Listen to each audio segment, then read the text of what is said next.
Hey guys, so I wanted to make this video talking about my thoughts on Deltarune.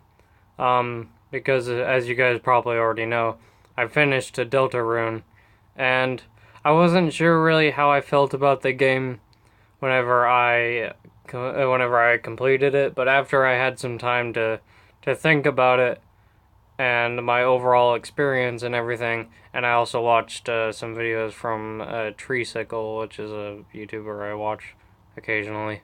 I watched some like theories from him and stuff. And honestly, I was kind of a little bit disappointed with Deltarune. Don't get me wrong, I liked the overall game.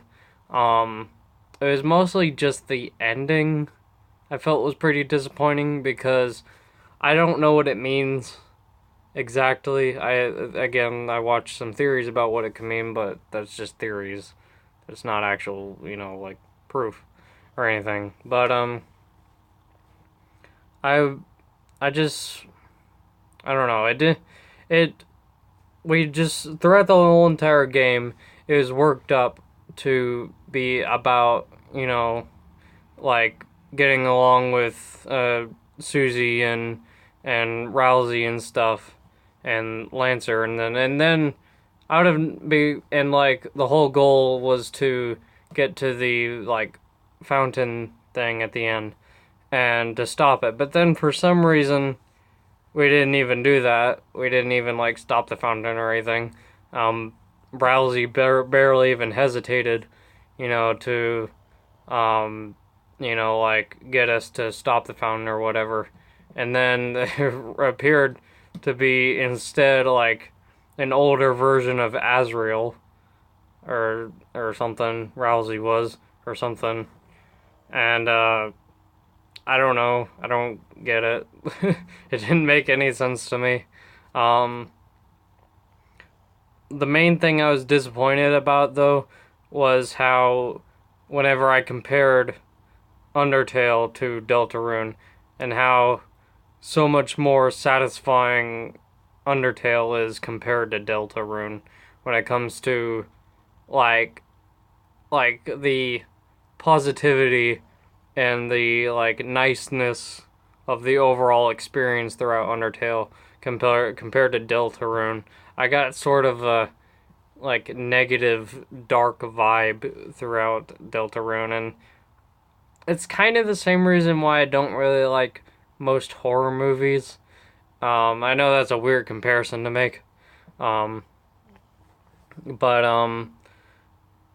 it's just that most horror movies are disappointing to me because they work all the way up until the very end, and then most horror movies have a very like anticlimactic end to where the main characters will just die for some stupid reason.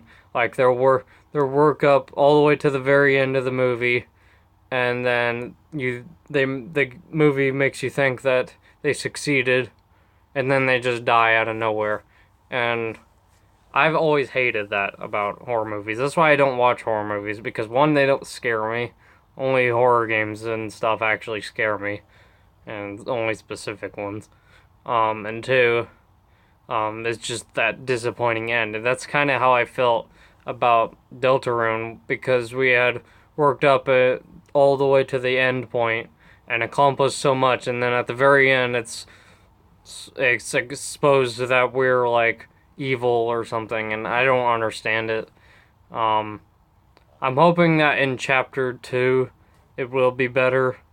Like it will have a better, nicer ending than that one, because that ending was just really disappointing to me. I didn't really know what to think of it at first when I was playing the game because I was so confused. But after I took some time to think about it, I was getting more of an understanding of it, sort of. Not exactly. It's still, no one really knows exactly what it means, but there's some pretty close theories. But, anyways, I just wanted to get my thoughts out on this. I've been thinking about this all day, how I felt about the game, and honestly, I feel like Undertale is much more worth your time playing, honestly. But that's all I had to say. Alright, bye everyone. Bye.